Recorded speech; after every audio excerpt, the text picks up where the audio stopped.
To open up bills, from the Purchases menu, click Bills.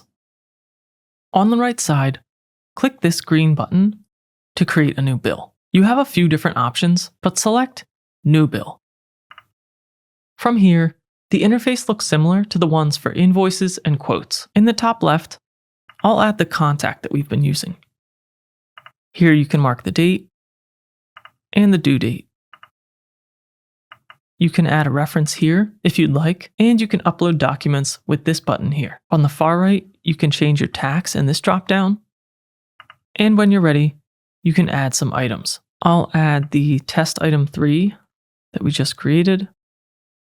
I'll adjust the quantity to 10 and the unit price to $5.50.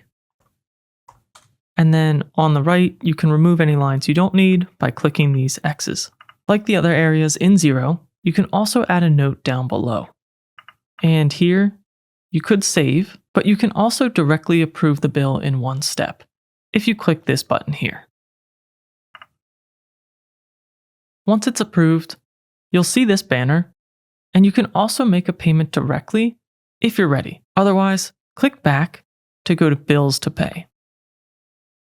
You'll see that this bill is organized under the Awaiting Payment tab. And before we record a payment, it's important to understand how payments actually work in Xero. Xero doesn't send money to your supplier. You normally will pay the bill in real life, through your bank or your credit card, and then that payment will show up later in your bank feed. When it does, you will match it during bank reconciliation. And I'll show you bank reconciliation in the demo account shortly. But if you want to record the payment right now or pay by check, you can do that from this screen. Just select the bill, click Make Payment, and choose one of these available options. I'll cancel for now